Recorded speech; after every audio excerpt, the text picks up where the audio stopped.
दोस्तों, चंद्र ग्रहण लग रहा है आपके जीवन के अंदर बहुत बड़े बदलाव को लेकर आ सकता है।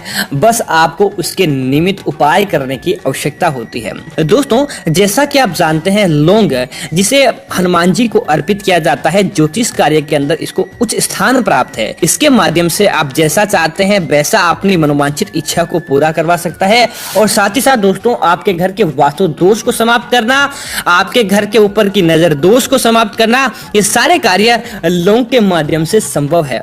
तो आपको दोस्तों इस चंद्र ग्रहण को लौंग का उपाय करना चाहिए, क्योंकि दोस्तों ये चंद्र ग्रहण के दिन लौंग का उपाय करने वालों को निश्चित तौर पर इसका फायदा प्राप्त होता है। तो आपको इसे जरूर करना चाहिए। तो दोस्तों, आपको क्या करें कि आपको 5 साबुत लौंग लेना है, और 5 साबुत लौंग को लेकर आपको क्या करना है कि इस चंद्र ग्रहण के दिन आपको माता लक्ष्मी की पूजा करनी है, भगवान विष्णु की पूजा करनी है, उनके सामने यह लौंग अर्पित करना है।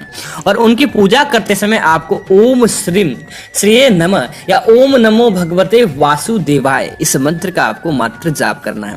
और जाप करने के बाद आपको क्या करना है कि 5 दीपक आपको जलाने हैं। और दोस्तों, उन 5 दीपक के अंदर आपको आपकी हर एक इच्छा मांगने के बाद उनके अंदर वह लौंग आपको डाल देना है। और उसके बाद आपको उन दीपक को आपको कहाँ रखना है, यही इस उपाय का मुख्य उद्देश्य है। दोस्तों, आपको सबसे पहला दीपक होता है, उसे आप अपने घर में जहां खाना बनाते हैं, अपने चूल्हे के पास, अपनी रसोई के अंदर आपको रखना है। क्योंकि दोस्तों, यह चंद्र ग्रहण की सकारात्मक ऊर्जा आपकी रसोई के अंदर देता है। माता अन्नपूर्णा की कृपा से आपकी रसोई कभी भी खाली नहीं रहती है। आपके घर परिवार के अंदर दोस्तों कभी भी आर्थिक तंगी नहीं आती है इस उपाय को करने से।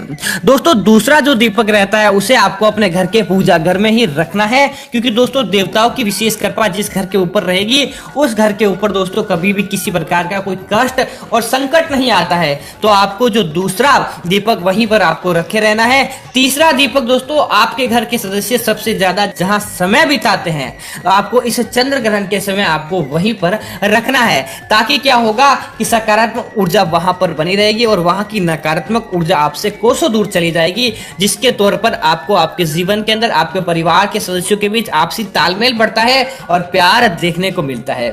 चौथा दीपक दोस्तों, चौथे दीपक को आप आपके घर का जो भी धन रखने का स्थान है, क्योंकि आर्थिक समृद्धि के लिए, क्योंकि लौंग क्या होता है वहां की नकारात्मकता को दूर करता है और वहां पर दोस्तों सकारात्मकता को बढ़ाता है, जिसकी वजह से पॉजिटिव एनर्जी आपके धन के अंदर बरकत कराती है, धन आने के नए मार्ग खोलती है। तो आपको क्या करना है कि वह चौथा दीपक आपको अपने घर में जहां भी आप धन रखते हैं वहां धन रखने के स्थान पर आपको रख देना है।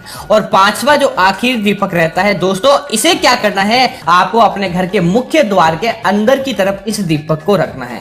दोस्तों, उसके बाद क्या होगा, इन सभी जगह पर जो लौंग से दीपक जलता है वह आपके घर के अंदर एक सकारात्मक शक्ति का निर्माण करता है और चंद्र ग्रहण की जो प्रभावी और सकारात्मक किरणें होती है उसको आपके घर के अंदर लेकर आता है, जिसकी वजह से आपको इसका कई प्रकार से फायदा प्राप्त होता है और आपके जीवन के अंदर दोस्तों कभी भी कोई कष्ट नहीं आता। और मुख्य द्वार पर जो दीपक रहता है आपके घर के ऊपर देवताओं को आकर्षित करता है और साथ ही साथ नकारात्मकता को आपसे घर से बाहर निकालता है। इस वजह से इसे द्वार पर रखा जाना चाहिए। दोस्तों, अगले दिन क्या करना चाहिए कि उस दीपक के अंदर तेल बच जाता है, लौंग बच जाते हैं, तो आपको उनको एक संयुक्त रूप से आपको इनको एक साथ के अंदर ले लेना है और अपने घर की मुख्य छत पर आपको आकर आपको वहां पर या अपनी बालकनी में जहां से खुला आसमान हो वहां पर आपको इन दीपक को जला देना चाहिए। तो दोस्तों, उम्मीद है कि यह जानकारी आपको अच्छी लगी होगी। ऐसी अन्य जानकारियां देखने के लिए आप हमारे चैनल को सब्सक्राइब करें।